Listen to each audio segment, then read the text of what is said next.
नमस्कार दोस्तों, मैं हूं सुरेश गुप्ता। आप सभी का स्वागत है मेरे चैनल पर। सबसे पहले आप सभी को और आपके परिवार वालों को दिवाली की बहुत बहुत शुभकामनाएं।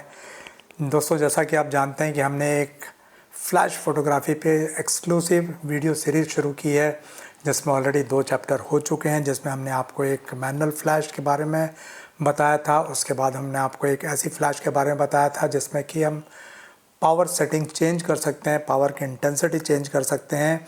और आज हम बताएंगे आपको इस TTL फ्लैश के बारे में।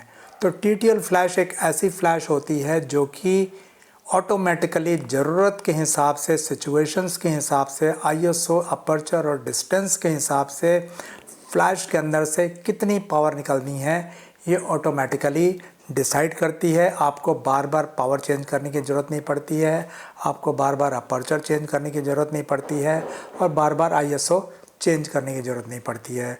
तो आइए अब आपको हम डिटेल में इस TTL फ्लैश के बारे में बताते हैं। तो बेसिकली आपने देखा होगा शादियों में, इवेंट्स में इस तरह के जो शूट्स होते हैं जहाँ पे प्रोफेशनल फ़ोटोग्राफर्स फ़ोटोग्राफी करते हैं, तो 2 तरह के मौके रहते हैं। एक तो जैसे मान लीजिए रिसेप्शन चल रहा है स्टेज पे कहीं पे, और एक जैसे सीन्स में और एक जैसी सिचुएशन, एक जैसी लाइट कंडीशन में 100, 50, 200, 500, 1000 फ़ोटोज़ खिंचती रहती है।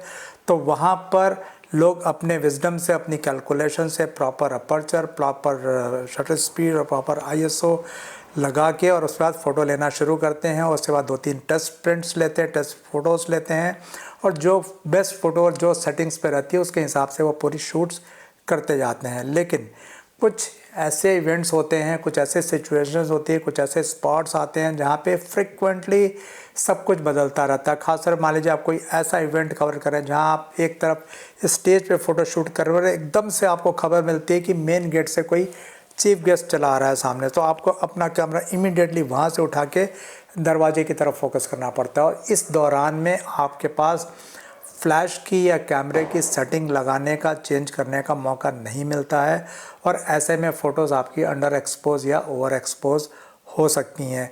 या वैसे भी जो लोग मैनुअल फ्लैश पे काम करते हैं, जो लोग सेमी मैनुअल फ्लैश पे काम करते हैं, आप देखिएगा कि उनके खींचे हुए फ़ोटोज़ जो रहते हैं, अगर आप 150 फ़ोटो को एक साथ अगर पन्ने पलटना शुरू करेंगे तो देखेंगे कि सब में एक जैसा एक्सपोजर नहीं रहता। वो एक जैसा एक्सपोजर इसलिए नहीं रहता है क्योंकि हर स्पॉट की, हर शॉट की सिचुएशन बदलती जाती है, लाइट कंडीशंस बदलती जाती हैं, डिस्टेंस बदलता जाता है, बाकी के दूसरे जो एम्बियंस में जो लाइट्स अरेंजमेंट्स रहती हैं वो बदलती हैं। तो उसके हिसाब से हम उतनी एक्यूरेटली और उतने टाइमली अपने कैमरे और अपने फ्लैश की सेटिंग को चेंज नहीं कर पाते हैं। तो अगर आप चाहते हैं कि आपकी इस तरह की फ़ोटो जितनी भी हों सबका एक्सपोज़र बिल्कुल एक जैसा है, तो उसके लिए आपको फिर ये TTL फ्लैश का इस्तेमाल करना चाहिए। TTL फ्लैश का फंक्शन ये होता है कि इसके अंदर जब हम इसको ऑन करते हैं और इसको जब हम कैमरे के अंदर लगाते हैं,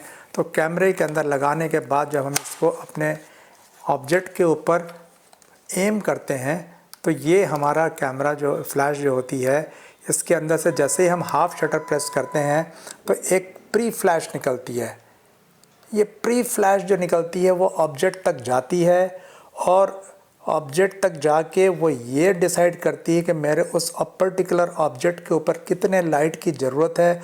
वहाँ से लौट के कैमरे के अंदर आती है, कैमरे को कम्युनिकेट करती है कि हमारे इस सीन को जिसकी हम शूट करने जा रहे हैं कितनी लाइट की ज़रूरत है, उतनी ही लाइट हमारी इस फ्लैश के अंदर से बाहर निकलती है। तो आपके इस TTL सिस्टम से खींची हुई जो फ़ोटोज़ रहती हैं वो आप जिस भी डिस्टेंस से खींचेंगे, जिस भी अपर्चर से खींचेंगे, जिस भी ISO सेटिंग से खींचेंगे, वो सभी का एक्सपोजर जो है आपको एक जैसा नज़र आएगा। और एक्यूरेसी का लेवल ये रहता है कि सारी फ़ोटो आपको एक जैसी नज़र आएंगी।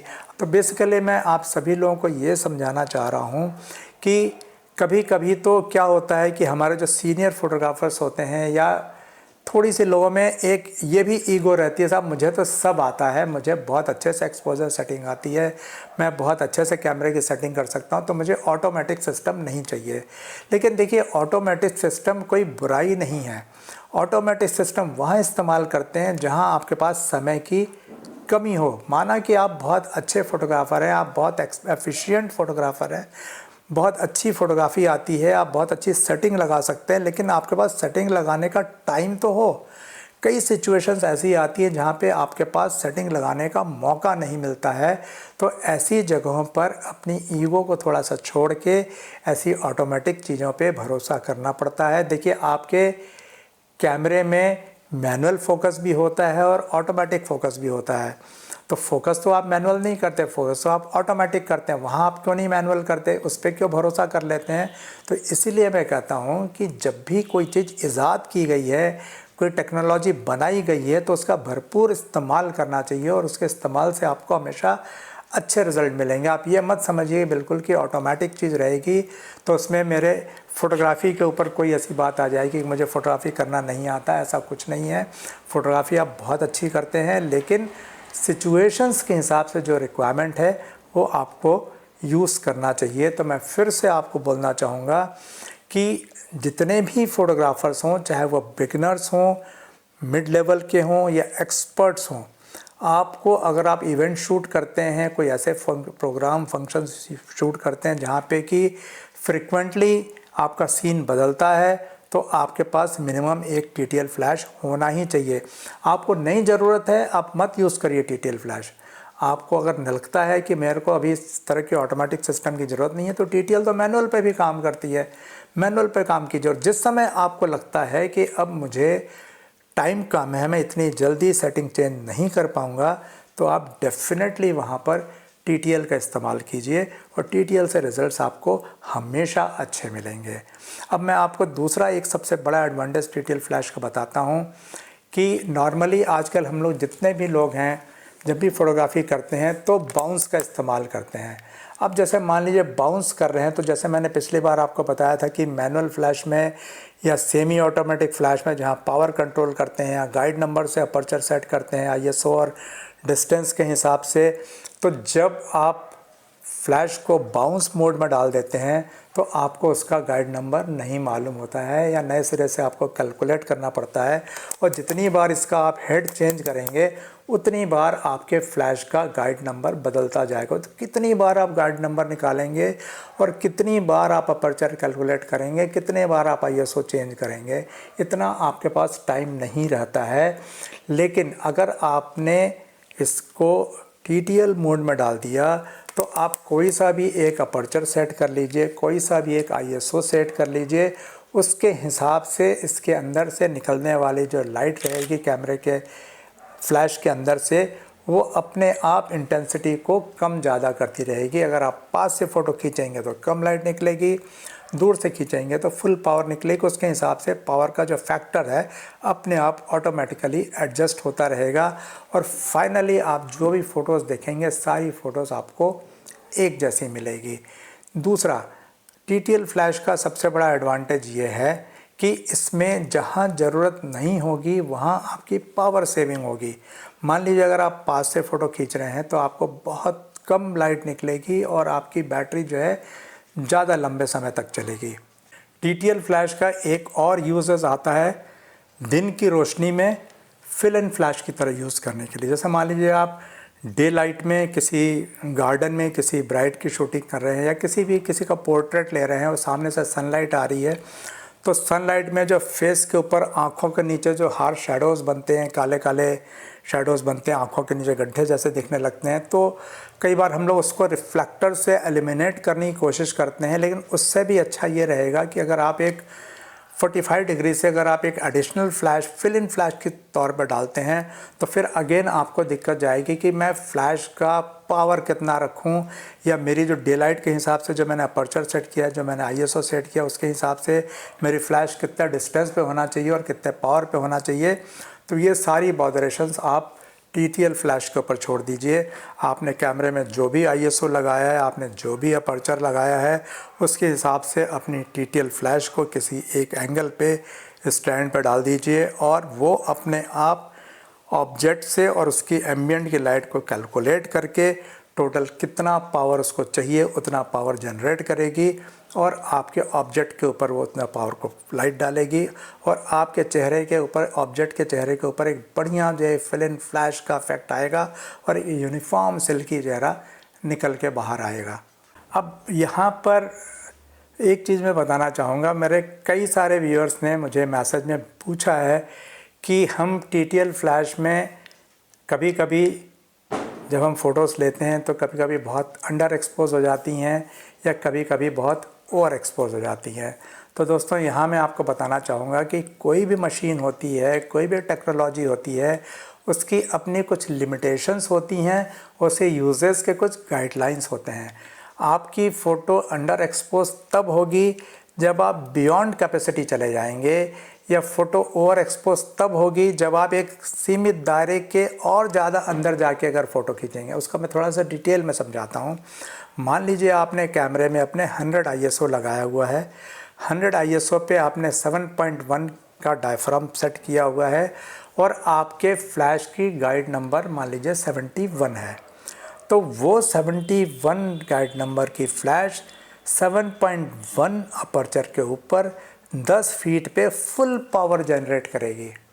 अब आपने TTL तो लगा दिया, लेकिन आप 15 फीट से अगर फ़ोटो खींचने लगे तो फ़ोटो आपकी अंडर एक्सपोज होना ही होना है। अगर आपको मान लीजिए 15 फीट से फ़ोटो खींचनी है और अगर आपको 7.1 ही डायफ्राम लगाना है तो उस केस में फिर आपको ISO बढ़ाना पड़ेगा। ISO कैसा बढ़ाते हैं वो हमने आपको कैलकुलेशन बताई थी। उसके हिसाब से आप सेफ चलने के लिए 100 के बजाय आप 800 ISO लगा दीजिए, 1200 ISO लगा दीजिए, 1600 ISO लगा दीजिए और 7.1 अपर्चर रहने दीजिए। 7.1 अपर्चर पे 1600 ISO पे आराम से आप 5 फीट से लेके 15 फीट, 16 फीट, 17 फीट तक की पिक्चर्स TTL फ्लैश से ले पाएंगे। अकॉर्डिंगली आपके फ्लैश की लाइट कम ज़्यादा होती रहेगी और आपकी सारी पिक्चर जो है बिल्कुल स्मूथ आएंगी और एक जैसे एक्सपोजर के आएंगे। वहीं अब आपकी पिक्चर ओवर एक्सपोज क्यों हो जाती है, बर्न क्यों हो जाती है? मान लीजिए अब इसी वाले फंक्शन, इसी वाली सेटिंग में आपने 1600 का ISO लगाया हुआ है, 7.1 का ऑल्दो आपने डायफ्राम लगाया हुआ है, अपर्चर लगाया हुआ है, लेकिन अगर इसी सेटिंग को लेके अगर आपने 4 फीट से फ़ोटो खींच दी तो 4 फीट से क्या होगा कि मिनिमम करते हुए भी 1/128 अपर्चर 1/128 पावर तक आने के बावजूद भी हो सकता है कि वहाँ पे आपको और ज़्यादा पावर रिडक्शन की ज़रूरत हो, क्योंकि आपने 1600 का ISO लगाया हुआ है और आपने 2-3 फीट से फ़ोटो खींची। अगर आप कैलकुलेट करके देखेंगे तो वहाँ पे 7.1 की जगह आपको 16 या 11 अपर्चर लगना चाहिए था, लेकिन आपने नहीं लगाया, आपने 7.1 लगाया है और ISO भी ज़्यादा है और डिस्टेंस भी बहुत क्लोज चले गए, इसलिए पिक्चर आपकी बर्न होती है। तो कभी भी जब आप TTL फ्लैश से फ़ोटो खींचते हैं तो आपके पास एक दायरा होना चाहिए मिनिमम और मैक्सिमम का, कि इसके मैं बाहर नहीं जाऊंगा और इसके मैं अंदर नहीं आऊंगा, और इसके बियॉन्ड और उसमें आना है, अगर लिमिट में आना है तो आपको अकॉर्डिंगली ISO या अपर्चर को चेंज करना पड़ेगा। क्योंकि देखिए मशीन कोई भी भगवान नहीं होती, मशीन भी मशीन है, टेक्नोलॉजी उसकी अपनी लिमिट्स होती हैं। तो आपको लिमिट्स को पहचान के शूटिंग करना रहेगा।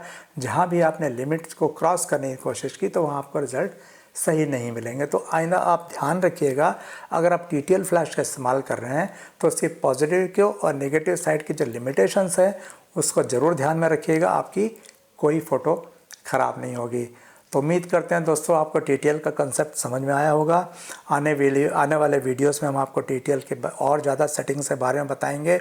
अभी मैं फिर से आप सभी से रिक्वेस्ट करना चाहूँगा, रिकमेंड करना चाहूँगा, जहां आप लाख, 1.5 लाख, 2 लाख, 2.5 लाख, 3 लाख, 5 लाख के कैमरे खरीदते हैं, वहाँ आप 10, 12, 15 हज़ार रुपये फ़्लैश पे भी खर्च करिए।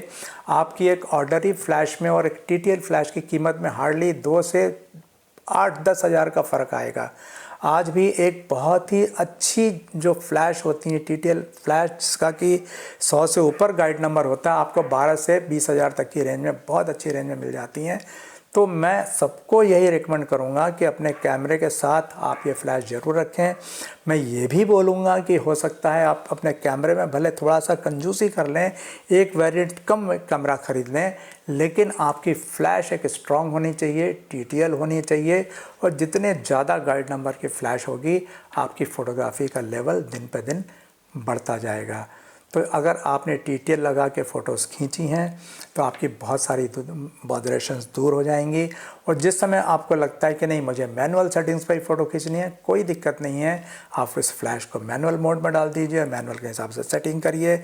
अगर आपको मैनुअल पावर सेटिंग डालनी है, आप मैनुअल पावर इसमें 1/128 से लेकर फुल पावर तक आप इसको कंट्रोल कर सकते हैं, उस तरीके से यूज़ कर लीजिए। और जहाँ ज़रूरत पड़ती है वहाँ आप डिटेल के लिए आप आज़ाद हैं, डिटेल मोड पर डाल के आप फ़ोटोज़ खींचते रहिए, आपकी फ़ोटोज़ बिल्कुल शानदार आएंगी।